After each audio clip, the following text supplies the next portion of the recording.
राधे राधे दोस्तों, हमारे YouTube channel संध्या राय स्वतंत्र यूट्यूबर में आप सबका स्वागत है। सादर प्रणाम दोस्तों, डेली के भांति मैं आप लोगों से कहानी सुनाने जा रही हूँ। इस टाइम कहानी एक का दिन बीच हो जा रहा क्योंकि मैं गांव आई हूँ और गांव में नेटवर्क की बहुत प्रॉब्लम होता है, जिसके चलते थोड़ा सा प्रॉब्लम हो जाता है। गांव में कुछ काम भी था मेरे को, उसमें भी फंस जाती हूँ, जिसके चलते थोड़ा इसके लिए क्षमा मांग रही हूँ आप सबसे। अच्छा दोस्तों, अब मैं कहानी शुरू कर रही हूँ, लेकिन दोस्तों प्लीज़ जो भी अगर लाइक एंड सब्सक्राइब न किया हो, प्लीज़ कहानी सुनने के पहले, वीडियो देखने के पहले लाइक एंड सब्सक्राइब आप लोग ज़रूर कर दीजिएगा। अच्छा दोस्तों, अब मैं कहानी शुरू कर रही हूँ। बहुत समय की बात है कि राजा कृष्णदेव राय के, विजयपुर के राजा कृष्णदेव राय थे। उनके राज्य में एक चेलाराम नाम का लड़का था। चेलाराम दिन रात अपने काम में लगा रहता था राज्य में। धीरे धीरे उसको लोगों ने बदनाम कर दिया कि जो भी सुबह सुबह चेलाराम का मुंह देख लिया उसको पूरे दिन अन्न दाना नहीं मिलता है। चेलाराम ने, अब ये बात धीरे धीरे राजा कृष्णदेव राय के कान में पड़ी। राजा कृष्णदेव राय अब उत्सुक हो गए कि हम देखें कि कैसा, क्या सच है क्या झूठ है। राजा कृष्णदेव राय ने उसको राज्य में बुलाया। वो बड़ी उत्सुकता से गया। राजा कृष्णदेव राय बोले कि हमारे कमरे के, माने हमारे कक्ष के सामने ही कमरे में उसको रखा जाए। क्योंकि राजा कृष्णदेव राय देखे तो बोले, तो आम आदमी है, जैसे सब लोग आए वैसे ये भी है, ऐसा क्यों हो रहा। फिर बोले कि हमारे कक्ष के सामने ही उसको कमरा में रखा जाए।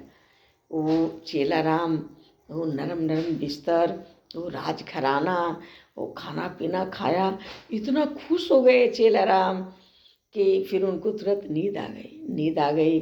सुबह जब नींद खुली तो उनको अब बिस्तर से उतरने का दिल नहीं कर रहा था। बिस्तर पर बैठे ही थे, तब तक राजा खुद कमरे में आ गए उनसे मिलने के लिए। जब राजा उनको देखे तो राजा को अर्जेंट मीटिंग था कहीं। राजा ने तुरंत बिना नाश्ता किए, क्योंकि उनको लेट हो रहा था, बिना नाश्ता किए वो चले गए मीटिंग में। अपना मीटिंग इतनी बिजी थी कि उनको फिर टाइम नहीं मिला।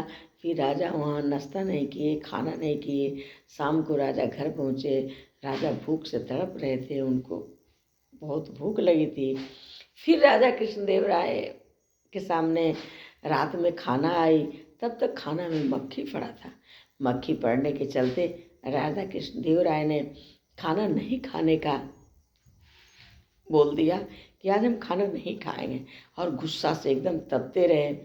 इनको बहुत तेज भूख लगी, ये बिल्कुल परेशान हो गए भूख से, प्यास से। फिर इन्होंने गुस्सा में चेलाराम को मृत्युदंड बोल दिया। जब मृत्युदंड बोल दिया, चेलाराम के कानों तक ये आवाज़ गई। चेलाराम दौड़े दौड़े तेनालीराम के पास पहुंचा। तेनालीराम से बोला कि ऐसे ऐसे बात है ना। रोने लगा, कहने लगा। तेनालीराम आश्वासन दिया कि हम आपको कुछ नहीं होने देंगे, और जैसे जैसे हम कह रहे हैं वैसे ऐसे करिएगा। दूसरे दिन तेनालीराम जब चेलाराम फांसी पर पहुँचे तो राजा कृष्णदेव राय ने बोला कि अपनी आखिरी इच्छा बताओ। तो उसने बोला, मेरा आखिरी इच्छा यही है कि पूरा राज्य के सामने मेरे को कुछ कहना है और आप वहाँ बैठे रहें। राजा ने बोला ठीक है। अब उसको फांसी से उतारा गया। उतार के फिर पूरा राज्य के सामने बैठाया गया। तो बोला कि, तब राजा बोले कि हाँ जी बोलो चेलाराम, क्या कहना चाह रहे हो।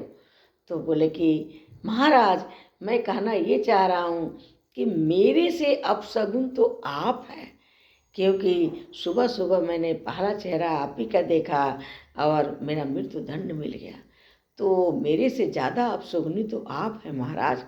अब राजा का गुस्सा शांत हो गया और बिल्कुल शांत होके और चेलाराम का मृत्युदंड माफ़ कर दिए और बोले कि बोलो चेलाराम, तुमको किसने सिखाया था ये सब? तो बोले कि इस राज्य में तेनालीराम के सिवा कोई किसी का इतना बुद्धि किसी के पास नहीं है, कोई नहीं बता सकता। अब राजा तेनालीराम के बुद्धि को बहुत प्रशंसा किए, बहुत सराहना किए, बहुत खुश हो गए और उसको मृत्युदंड से माफ़ कर दिए और तेनालीराम को खुश होकर हीरे का एक हार माला अपना निकाल कर तेनालीराम को पहना दिए। दोस्तों, इस कहानी से सीख ये मिलता है कि किसी के चढ़ाने में, किसी के कुछ कहने पर कभी नहीं मानना चाहिए। होता वही है जो जिसके भाग्य में लिखा होता है। अच्छा, फिर अगले वीडियो में आप सबसे मिलती हूँ। तब तक के लिए सादर प्रणाम। बाय।